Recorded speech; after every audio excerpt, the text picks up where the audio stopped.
Hello everyone. एक बार फिर से आप सभी का मेरे इस चैनल पे स्वागत है गाइस। आज के इस एक और वीडियो में बेसिकली जो हमारा लास्ट टॉपिक था, हमारा किस टॉपिक के बारे में हमने स्टडी करी थी, उसका नाम था motion of a charge particle in perpendicular uniform magnetic field. तो बेसिकली उस टॉपिक में मैं थोड़ा सा बता देता हूँ क्या पढ़ा था। हमने क्या पढ़ा था कि एक चार्ज पार्टिकल था, उसको हमने v वेलोसिटी से यूनिफॉर्म मैग्नेटिक फील्ड में फेंका। तो हुआ क्या कि उस चार्ज पार्टिकल ने एक टाइप से सर्कुलर वेलोसिटी अटेन करी उस यूनिफॉर्म मैग्नेटिक फील्ड के अंदर। तो चलो बहुत है इतना, ठीक है। बाकी अगर आपको इस टॉपिक को देखना है तो आप मेरे प्रीवियस लेक्चर देख लेना, उसमें मैंने आपको ये डिटेल में समझाया है पूरा कॉन्सेप्ट, ठीक है। तो चलिए अभी आज के इस वीडियो को हम स्टार्ट करते हैं। तो पहला टॉपिक हमारा रहने वाला है, उसका नाम है लॉरेंज फोर्स। उसके बाद हम पढ़ने वाले हैं वेलोसिटी सेलेक्टर कॉन्सेप्ट, और लास्ट टॉपिक जो हमारा रहने वाला है उसका नाम है force on a current carrying wire in uniform magnetic field. तो चलो पहले पहला टॉपिक को स्टार्ट करते हैं, उसका नाम है लॉरेंज फोर्स, ठीक है। जैसा कि नाम में लिखा है फोर्स, बेसिकली ऐसा फोर्स होता है जो कि दो फोर्सेस से मिलके बना हुआ होता है। वो कैसा है देखो, Lorentz force is defined, it is the, मैं लिख देता हूँ, ठीक है, डेफिनेशन लिख देता हूँ। It is the sum of electric force plus क्या, मैग्नेटिक फोर्स, ठीक है। यही होता है लॉरेंज फोर्स का मतलब। तो लॉरेंज फोर्स का मतलब यही होता है कि क्या होता है, कैसे सम होता है इनका, कि इलेक्ट्रिक फोर्स का और मैग्नेटिक फोर्स का सम। तो मैं किस तरीके से इसका फॉर्मूला बना सकता हूँ, कुछ इस तरीके से, right. Magnetic force plus electric force, simple, यही होता है लॉरेंज फॉर्मूला। तो अगर हम इसको ओपन करने की कोशिश करें तो क्या आएगा देखो। तो एज यूजुअल हमने पिछले लेक्चर में हमने क्या बोलते हैं, ये फोर्स वाला पार्ट हमने वो किया था ना, कवर किया था कि uniform magnetic field, moving charge की वजह से यूनिफॉर्म मैग्नेटिक फील्ड में कितना उसमें फोर्स लग रहा था। तो जो हमारा आंसर आ रहा था वो क्या आ रहा था, QVB sin थीटा। और जो इलेक्ट्रिक फोर्स था आपका, हमने फर्स्ट चैप्टर में पढ़ा था, वो क्या आता है, QE, है ना, इस तरीके से। तो ये है भाई आपका लॉरेंज फोर्स का पूरा एक्सप्रेशन, ये लॉरेंज फोर्स, ठीक है। तो अब इसमें हम एक और टॉपिक पढ़ते हैं। चलो, आई होप आपको जो लॉरेंज फोर्स है समझ में आ गया होगा। तो अब इसमें एक और टॉपिक पढ़ते हैं, वो ये वेलोसिटी सेलेक्टर कॉन्सेप्ट। तो वेलोसिटी सेलेक्टर कॉन्सेप्ट में देखो, वेलोसिटी सेलेक्टर कॉन्सेप्ट में जो चीज पढ़नी होती है वो ये, एज यूजुअल जैसे नाम में लिखा है, हमें वेलोसिटी को फाइंड आउट करना होता है किस तरीके से। तो देखो, जैसे ये फॉर्मूला है आपका, अब ध्यान से देखो, ये जो फॉर्मूला है आपका, इसमें हम एक चीज देखो, इस फॉर्मूले में साइन थीटा नहीं लिखा है मैंने अभी, ठीक है, साइन थीटा को इग्नोर करो। तो इसमें हमें वेलोसिटी जब हम निकालेंगे तो क्या कंडीशन चाहिए हमें, कि किस तरीके से हम इसकी वेलोसिटी निकाल सकते हैं, वो ये या तो क्या, ये QVB है आपका, वो QE के बराबर आ जाए, हाँ सर, इस तरीके से हो जाएगा। और दूसरा जो FL है आपका, या तो FL है आपका ये 0 हो जाए, तो लॉरेंज फोर्स आपका वो 0 हो जाए, सिंपल। तो इन दोनों तरीके से कर सकते हैं हम। तो चलो इस तरीके से करते हैं। तो चलो देखो, ये इस तरीके से क्या इक्वेट हो गए एक दूसरे के। तो जो Q से Q है ये आपस में कैंसिल, और वेलोसिटी क्या है, electric field by magnetic field, इस तरीके से आएगा कुछ। तो इस एक्सप्रेशन का मतलब ये है, मैं समझा देता हूँ आपको, कि जो आपके जो वेलोसिटी है और इलेक्ट्रिक फील्ड है और मैग्नेटिक फील्ड है, ये तीनों एक दूसरे के म्यूचुअली परपेंडिकुलर है। मतलब कुछ इस तरीके से ना, कैसे लिख सकते हो तुम, इस तरीके से, राइट। तो जैसे कुछ मान लो ये आपकी मैग्नेटिक फील्ड है और ये आपकी इलेक्ट्रिक फील्ड है, और इस डायरेक्शन में आपकी वेलोसिटी है ना। मतलब तीनों एक दूसरे के परपेंडिकुलर तरीके से कुछ है ना। मैग्नेटिक फील्ड ऐसे चल रहा होगा, इलेक्ट्रिक फील्ड ऐसे चल रहा होगा, इन दोनों की वेलोसिटी इस तरफ होगी, तो तीनों एक दूसरे के परपेंडिकुलर होंगे। तो ये कहानी है इस टॉपिक की, ठीक है, वेलोसिटी सेलेक्टर कॉन्सेप्ट की। तो ये कहता है आपका वेलोसिटी सेलेक्टर कॉन्सेप्ट की, जो ये वेलोसिटी होती है ये इन तीनों के एक म्यूचुअली परपेंडिकुलर, ये जो तीनों चीजें होती है आपस में ये म्यूचुअली परपेंडिकुलर होती है, सिंपल। ये था इस कॉन्सेप्ट का कहने का मतलब, ठीक है। तो अब जो हमारा लास्ट टॉपिक रहने वाला है उसका नाम है force on a current carrying wire in uniform magnetic field. तो चलो उस टॉपिक को स्टार्ट करते हैं, ठीक है। चलो अब देखो, अब जो टॉपिक है हमारा, देखो इसको मैं मिटा देता हूँ, ठीक है। चलो यहाँ पे लिखता हूँ इसको ऊपर में, ठीक है। देखो क्या यहाँ पे लिख देता हूँ, फोर्स ऑन अ CC, ठीक है, स्मॉल में, शॉर्ट में लिख रहा हूँ, current carrying wire in a uniform magnetic field, ठीक है, इन अ यूनिफॉर्म मैग्नेटिक फील्ड। तो क्या कहता है टॉपिक बेसिकली, मतलब हमें कुछ इस तरीके से, ऐसे एक वायर दी गई होगी, राइट, इस तरीके से एक वायर होगी, तो उस वायर को हमने क्या करना है अब, मान लो कि यूनिफॉर्म मैग्नेटिक फील्ड पे रख दिया। तो उस वायर का जो हमने यूनिफॉर्म मैग्नेटिक फील्ड में रखा, तो हमें उसका फोर्स की कैलकुलेशन करनी है, ठीक है, कि उस वायर ने कितना फोर्स लगाया उस यूनिफॉर्म मैग्नेटिक फील्ड की प्रेजेंस में। बस जैसे हमने उसमें नहीं किया था पिछले लेक्चर में, हमने, है ना, कि मूविंग चार्ज की वजह से, मतलब ऐसे तरीके से था ना कुछ, ये ऐसे कुछ ऐसे था, मतलब हाँ कुछ इस तरीके से था, ये ऐसे ली थी हमने मैग्नेटिक फील्ड, राइट, ऐसे, सॉरी ऐसे, और वेलोसिटी थी, मान लो ये चार्ज यहाँ पे था q, और वेलोसिटी कुछ इस डायरेक्शन में थी ऐसे, और यहाँ पे थीटा बनाना था ऐसे, ठीक है। बात इसी तरीके से होगी, लेकिन यहाँ पे कुछ अलग बात है, यहाँ पे हटके बात ये है कि पिछली बार तो हम चार्ज की बात कर रहे थे यहाँ पे, लेकिन यहाँ पे क्या एक टाइप से वायर ली और उस वायर में करंट दौड़ाया, मतलब एक टाइप से चार्ज को मूव करा। पता है ना आप सबको कि मूविंग चार्ज का मतलब क्या होता है, मैं बता देता हूँ थोड़ा, फिर बता देता हूँ एक बार। जैसा कि मैंने आपको चैप्टर 3 में बताया था कि किसी वायर में, अगर मान लो किसी वायर में कुछ, वही वायर कंसीडर कर लो, ये इलेक्ट्रॉन्स है ना, अब मान लो कि इस वायर में जो चार्ज है ये मूव होना स्टार्ट हो गया, तो जब मूव होना स्टार्ट होगा उस वायर में क्या करंट फ्लो भी होगा, तो मैं बोल सकता हूँ कि जो मूविंग चार्ज है आपका, मूविंग चार्ज आपका, वो एक टाइप से करंट ही बोला जाता है उसको, ठीक है, उसको करंट ही बोलते हैं। इस चैप्टर की बिगिनिंग में बताया था मैंने आपको ये बात, क्योंकि इस चैप्टर का नाम ही वही है ना, मूविंग चार्जेस एंड मैग्नेटिज्म, ठीक है। तो उसी की स्टार्टिंग में मैंने आपको बताई थी, छोटी सी बात फिर से बता रहे हो, ठीक है, कि जो मूविंग चार्ज है उसको करंट ही बोला जाता है एक टाइप से, ठीक है ना। लेकिन यहाँ पे एक टाइप से स्पेसिफिक हमें वायर दी गई है और उसमें क्या चार्ज का फ्लो करा गया है, सिंपल सा। पिछली बार हमने सिर्फ मूविंग चार्ज की बात करी थी, हमने क्या करी थी, सिर्फ जो चार्ज है, मतलब सर इस तरीके से कुछ किसी भी तरह हमें कुछ फिक्स नहीं दे रही थी एक वायर, लेकिन यहाँ पे करंट कैरिंग एक वायर की बात हो रही है ना, कि इस वायर में एक तरह से चार्ज ही मूव हो रहा है, लेकिन उसको करंट कैरिंग तरीके से बोला, तो मूविंग चार्ज इन वायर पे बोल देते तो भी कोई दिक्कत नहीं थी हमें, ठीक है। तो वही बात है, मतलब एक टाइप से कि जो मूविंग चार्ज मतलब करंट, सिंपल। और पिछले वाले में हमें उसको आपको पता चल गई होगी बात, ठीक है, कि सिमिलरिटी क्या है सर इसमें और उसमें, ये सिमिलरिटी है, ठीक है। तो देखो यार, अब हमें इसमें बेसिकली फोर्स की कैलकुलेशन करनी है। तो एज यूजुअल जैसा हमने मूविंग चार्ज में हमने फॉर्मूला निकाला था, वो क्या है हमारा, q v v sine theta, ठीक है सर, इसको इक्वेशन 1 मानो। अब हमें, अब लॉजिकली सोचो एक बात, अब इस फॉर्मूले की हेल्प से हम इस पे लगाएंगे तो नहीं लगाएंगे, नहीं लगेगा, क्यों, यहाँ पे आपको कहीं पे भी चार्ज दिख रहा है, नहीं सर नहीं दिख रहा है। यहाँ पे एक टाइप से एक वायर की बात की है, उस वायर का स्पेसिफिक करंट भी है, तो हमें ना इस फॉर्मूले में भी कुछ मॉडिफिकेशंस करनी पड़ेगी। मॉडिफिकेशन इन द सेंस कि हमें कुछ इस तरीके से फॉर्मूला बनाना पड़ेगा कि इस फॉर्मूले में करंट का भी एक एक्सप्रेशन है एक सेपरेट सा, ठीक है। और इस वायर, इस लेंथ की वायर मान लो L है, हाँ, इस वायर की लेंथ मान लो L है कुछ, ठीक है। तो इस लेंथ का भी हमें जिक्र करना पड़ेगा कुछ इस फॉर्मूले में। तो देखो दो मेथड है, पहला मेथड मैं बता देता हूँ आपको, ठीक है, बहुत सिंपल मेथड है। अब आप सबको पता होगा कि जो वेलोसिटी का जो फॉर्मूला होता है वो क्या होता है, डिस्प्लेसमेंट अपॉन टाइम। लेकिन इस केस में जो डिस्प्लेसमेंट हमें दिख रही है वो ये है, इस वायर की लेंथ, और कुछ दिख रही है, यही है ना, वही, ठीक है, यही है बस। तो जो फॉर्मूला आपका वेलोसिटी का वो आता है डिस्प्लेसमेंट अपॉन टाइम, तो रख दो, जो ये v की वैल्यू इक्वेशन 1 में पुट कर दो। Now putting the value of v in equation 1 so that we get q over l by t b sin theta, इस तरीके से। अब ध्यान से देखो, यहाँ पे जो ये एक और एक्सप्रेशन दिख रहा होगा आपको, ये वाला q बाई टी, ये किसका फॉर्मूला है आपका, करंट का, ठीक है।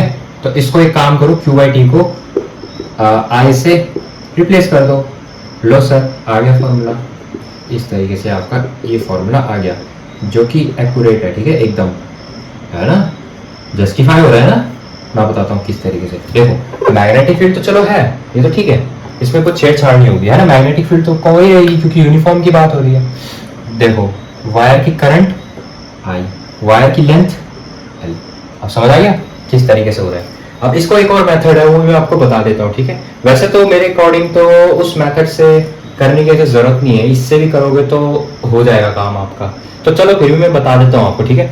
इतना आप इसको नोट करो, कर लिया नोट? चलो बता देता हूँ उसको, ठीक है। चलो बता देता हूँ आपको वो वाला फॉर्मूला भी, ठीक है। चलो भाई देखो भाई, क्वेश्चन देखो बनाना इसी क्वेश्चन की हेल्प से, क्योंकि हमने फोर्स की सिर्फ यही एक्सप्रेशन निकाली थी ना मूविंग चार्ज के लिए, तो ये कहानी है, ठीक है। तो देखो अब एक चीज पढ़ी होगी आपने, मैंने आई गेस कहाँ पे पढ़ाया था आपको, चार्ज का जो फॉर्मूला है वो इस तरीके से कुछ लिखाया था आपको, है ना, एनी, ठीक है ये। तो अब इसमें मैंने एक और चीज आपको बताई थी कि जो चार्ज है आपका, जो चार्ज जो आपका इस वायर के अंदर फ्लो हो रहा है, मान लो ये है वो वायर, ठीक है। मान लो कि वो वायर यहाँ पे मैं बना रहा हूँ कुछ इस तरीके से बड़ी करके, मान लो ये चार्ज है, हाँ ये चार्ज है, इस तरीके से फ्लो हो रहा है, v वेलोसिटी से मूव कर रहा है। तो अब एक चीज उसमें समझने वाली होती है वो ये कि यार एक बात बताओ मुझे कि जो वायर, जो चार्ज जो वायर के अंदर फ्लो हो रहा है, उस वायर की अपनी एक स्पेसिफिक वॉल्यूम होगी। मेरी बात समझ आ रही है? या हम वॉल्यूम की बात क्यों कर रहे हैं मैं बता देता हूँ। हम इसलिए कर रहे हैं क्योंकि जो करंट है ना आपका, वो वायर के अंदर है, मतलब वायर के अंदर, मतलब कि वायर के अंदर है, ठीक है। और पिछले लेक्चर में हमने जो पढ़ा था उस टाइम हमने चार्ज की बात करी थी, सिंपल, जो कि इस तरीके से कुछ रखा हुआ है, मतलब वो किसी भी वायर के अंदर नहीं रखा था, लेकिन जो चार्ज है ये मूव तो हो रहा है, लेकिन इसकी कुछ ना तो इसमें वायर की बात की गई और ना हमने कुछ डायरेक्शन की बात की गई, लेकिन जो इसमें जो वायर के अंदर जो करंट फ्लो हो रहा है, तो हमें उसकी वॉल्यूम को भी कंसीडर करना पड़ेगा। करोगे ना तभी तो स्पेसिफिक माना जाएगा कि चार्ज कहाँ फ्लो हो रहा है, पता भी तो होना चाहिए। तो उस वायर की जो स्पेसिफिक लेंथ हो, एरिया इनटू लेंथ होगा, तो वो वॉल्यूम निकल जाएगी। तो इस तरीके से हमें वॉल्यूम का भी क्या वो करना पड़ेगा, क्या बोलते हैं इसको, मल्टीप्लीकेशन, है ना। एरिया क्या होता है, length into breadth into length. Length क्या है, जिसकी हाइट की तरह रोल कर रहा है, तो वॉल्यूम आ गया, ठीक है। ये इस तरीके से समझ आ गया कॉन्सेप्ट। मैंने एयर यानी क्यों लिखा, कंफ्यूज मत होना भाई, बाद में आराम से देख लो इस पार्ट को, ठीक है। अगर समझ नहीं आए तो फॉरवर्ड करके देख लो फिर से दोबारा, रिवर्स करके, सॉरी। तो चलो अब ये बात तो है सबको समझ आ गई होगी। तो एज यूजुअल मैं क्यू को क्या लिख सकता हूँ, ए एल एन ई, है ना। इसके अंदर फ्लो होने वाला चार्ज जिसको हम बोला जाएगा, उसको हम वॉल्यूम से भी मल्टीप्लाई करके हम इस तरीके से मानेंगे कि वो चार्ज ऐसे, ये है चार्ज का बेसिकली फ्लो होने का वो, कि किसके अंदर फ्लो हो रहा है ना, इसलिए हमने एयर लगाया। तो लिख दो, रख दो वैल्यू को, A L N E V D B sine theta. अब देखो जो वेलोसिटी है एक टाइप से, तो वेलोसिटी आपकी वो ड्रिफ्ट वेलोसिटी के उस हिसाब से काम चल रहा है, ठीक है ना, क्योंकि करंट कैरिंग वायर है। तो ड्रिफ्ट वेलोसिटी का आपने जो एक फॉर्मूला पढ़ा होगा, कौन सा टॉपिक था आपका, जो relation between current and drift velocity करके आपने कॉन्सेप्ट पढ़ाया होगा मैंने आपको, उसका नाम था कुछ इस तरीके से। और फॉर्मूला क्या आ रहा था उसका, ये इस तरीके से कुछ, right, I is equals to N E A V D, इस तरीके से आ रहा था कुछ फॉर्मूला उसका ना।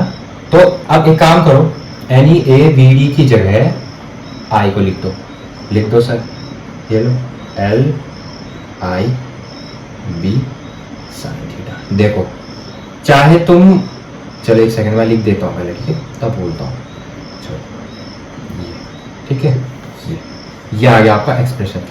यार देखो, चाहे तुम उस मेथड से करो जैसा मैंने आपको अभी स्टार्टिंग में बताया वेलोसिटी के फॉर्मूले से, या इससे करो।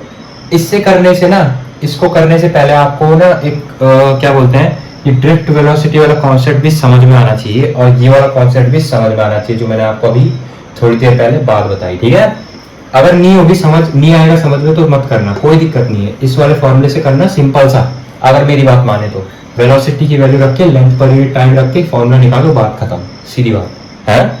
इतना वैसे कौन ही ध्यान दे रहा है ना, वही बात है। हाँ अगर अपने लिए करना है, तुम्हें अपने हिसाब से पढ़ना है, अगर तुम्हें कॉन्सेप्चुअल तरीके से खुद से करना है तो तुम ऐसे भी कर सकते हो, ठीक है, वो तुम्हारी मर्जी। तो इस तरीके से कुछ हम फॉर्मूले को निकालते हैं दो मेथड से। तो ये तो रही बात सिंपल इस फॉर्मूले के स्केलर फॉर्म की। तो वेक्टर फॉर्म में कैसे लिखेंगे इसको, मैं यहाँ पे लिख देता हूँ, ठीक है। वेक्टर फॉर्म में लिखने के लिए F vector is equals to I बाहर L vector cross B vector, cross product क्यों आया समझ आ रहा है ना, because of this sine theta, simple, ठीक है। तो वेक्टर फॉर्म में हम कुछ इस तरीके से इस फॉर्मूले को लिख सकते हैं, ठीक है। तो चलो अब हम एक छोटी सी बात करते हैं आपकी इस फॉर्मूले से रिलेटेड, ठीक है। देखो अब मैं इतना इस पार्ट को मिटाने जा रहा हूँ, ठीक, चलो भाई इसको मिटा देते हैं। अब लास्ट बात करते हैं आपसे इस टॉपिक की और इस लेक्चर को यहीं पे एंड करते हैं, ठीक है। एक छोटी सी बात करते हैं आपसे इस फॉर्मूले से रिलेटेड। देखो वो क्या है, फॉर्मूला क्या आया हमारा, I into L vector cross B vector. अब यार एक बात बताओ, ये तो चलो ठीक है सर कि हमारा फोर्स का एक्सप्रेशन आ गया जो आपने बताई कि हमने कैलकुलेशन कर ली इस सब की हेल्प से, हाँ। तो अब एक बात बताओ, अब इसमें भी ना, जैसे मूविंग चार्ज में हम फोर्स की डायरेक्शन निकालते थे किसकी हेल्प से, राइट हैंड पाम रूल की हेल्प से। सेम इस करंट कैरिंग वायर के लिए भी हम फोर्स की डायरेक्शन निकाल सकते हैं किसकी हेल्प से, राइट हैंड पाम रूल की वजह से, ठीक है ना। किस तरीके से, सेम वही चीज है, कुछ भी डिफरेंट नहीं है, ठीक है ना। बात वही है कि जो आपका जो पाम है वो किसको रिप्रेजेंट करेगा, फोर्स को, और जो ये फिंगर से आपकी मैग्नेटिक फील्ड, और जो थंब है आपका, लेकिन थंब इसमें चेंज हो जाएगा, थंब किसके लिए जाएगा, करंट। मैं लिखा के दे देता हूँ आपको, ठीक है ना। जो फोर्स है आपका वो पाम, और जो आपका जो करंट है वो थंब, राइट। और जो आपकी मैग्नेटिक फील्ड है वो फिंगर से रिप्रेजेंट करेगी इस तरीके, ठीक है। देखो अगर तुम्हें राइट हैंड पाम रूल की समझ होगी ना, कर लोगे तुम इजीली, ऐसे कोई दिक्कत वाली बात नहीं है। बस चेंज ये है, उसमें क्या था, उस केस में क्या था कि जो आपका जो चार्ज था, आई मीन कि किसकी डायरेक्शन थी उसमें, जो थंब जो था आपका वो वेलोसिटी को रिप्रेजेंट कर रहा था ना, कि चार्ज की वेलोसिटी किस तरह का उस तरह आपका थंब जाएगा। लेकिन इस केस में यहाँ पे करंट के लिए आ गया, ठीक है। कंफ्यूजन मत पैदा कर देना, ठीक है ना, ये एक अलग चीज है ना, ठीक है। अगर देखो साथ में मत पढ़ना, मेरे कहने का मतलब ये कि अगर राइट हैंड थंब रूल को समझना है आपको तो प्रीवियस लेक्चर देख लेना, मेरा पिछली वीडियो देख लेना, उससे समझने के बाद आपको ये समझ में आ जाएगा इजीली। पर एक बार फिर से बता देता हूँ आपको, ठीक है, कोई दिक्कत नहीं, कोई इश्यू नहीं। मैं फिर बता देता हूँ आपको कि किस तरीके से राइट हैंड पाम रूल का यूज करता है। देखो मैग्नेटिक फील्ड किस तरह है आपकी, ऐसे, तो मैग्नेटिक फील्ड के लिए फिंगर्स अंदर, अगर बाहर होती तो आपकी तरफ कुछ इस तरीके से मैं बनाता, ठीक है, लेकिन अंदर है तो मैं अंदर ले रहा हूँ, ठीक। थंब किस तरफ जाएगा मेरा, जिस तरफ करंट की डायरेक्शन है, लो सर रख दिया थंब। अब बताओ यार एक बात, मैंने क्या बोला था कि आपको, अब जैसे मैंने उसमें बताया था ना कि वेलोसिटी और मैग्नेटिक फील्ड निकालने पे ध्यान दो। इस केस में आपको करंट और मैग्नेटिक फील्ड निकालनी पड़ेगी आपको पहले। कैसे सर, लो करंट आ गया, मैग्नेटिक फील्ड आ गई, करंट आ गया। अब जिस तरफ आपका जो पाम अलाइन होगा उस तरफ ही इस वायर का फोर्स लगेगा, मैग्नेटिक फोर्स, ठीक है। इस तरफ लग रहा है ऐसे, जो पाम है मेरा इस तरफ है मेरी तरफ, तो इस तरफ आएगा ये वायर, ठीक है, ऐसे ऐसे। चलो एक दो एग्जांपल कराता हूँ, कोई टेंशन नहीं, कोई इश्यू नहीं। चलो भाई सेम इसी एग्जांपल के साथ, ठीक है। देखो ऐसे, तो एक एग्जांपल लेते हैं, चलो एक एग्जांपल लेते हैं, चलो। हाँ मान लो ये क्या है आपका मैग्नेटिक फील्ड है, ठीक है, ये आपका मैग्नेटिक फील्ड इस तरीके से, और इसके बीच में रखा है एक वायर, एक सेकेंड, जिसका करंट का डायरेक्शन नीचे की तरफ, डाउनवर्ड्स। तो अब मुझे बताओ कि इस वायर में डायरेक्शन ऑफ फोर्स की, जो फोर्स की डायरेक्शन है वो किस तरफ होगी, ठीक है। फोर्स की डायरेक्शन होगी वो आपकी, वो किस तरफ होगी, मैं यहाँ पे लिख देता हूँ साइड में, ठीक है, कहीं कंफ्यूज हो जाओ तुम तो मैं लिख देता हूँ, इसलिए कोई बात नहीं। राइट हैंड पाम रूल, ये पूरा हम राइट हैंड पाम रूल से भी कर सकते हैं, ठीक है। तो देखो कैसे करोगे इसको, चलो पहले आप खुद करने की कोशिश करो, इजी है यार, कर लोगे तुम, है ना। राइट हैंड पाम रूल पता होना चाहिए कोई, बाकी तो वही चीज़ है सारी।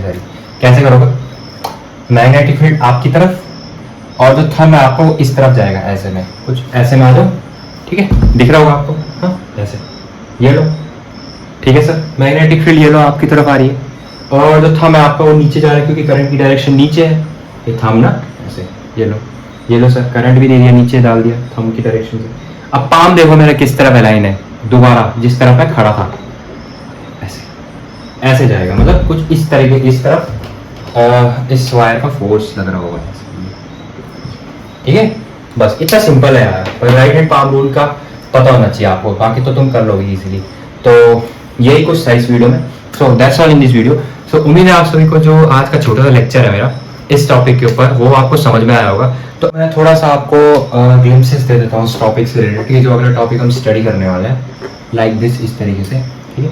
तो मतलब कि हम क्या करेंगे, दो वायर्स लेंगे कुछ इस तरीके से, एंड इन दोनों वायर्स के बीच में जो फोर्स लगेंगी है ना, मतलब इनफाइनाइटली करंट कैरिंग वायर होंगी, दोनों की दोनों सामने सामने पैरेलली रखी हुई होंगी हमने, ठीक है। नाम नहीं लिखूंगा उस टॉपिक का, नाम अगले टॉपिक में लिख के आपको अच्छे से डिटेल में पढ़ाऊंगा मैं टॉपिक। तो मतलब कहने का मतलब ये कि इस वायर का अपना एक मैग्नेटिक फोर्स होगा और इस वायर का अपना एक मैग्नेटिक फोर्स होगा। तो उन्हीं फोर्सेस की हमें बेसिकली कैलकुलेशन करनी है अगले नेक्स्ट लेक्चर में, ठीक है। तो that's all in this video. So उम्मीद है आप सभी को जो आज का लेक्चर है, ये छोटा सा लेक्चर आपको समझ में आया होगा। सो that's all in this video. Thanks for watching. Radhe Radhe.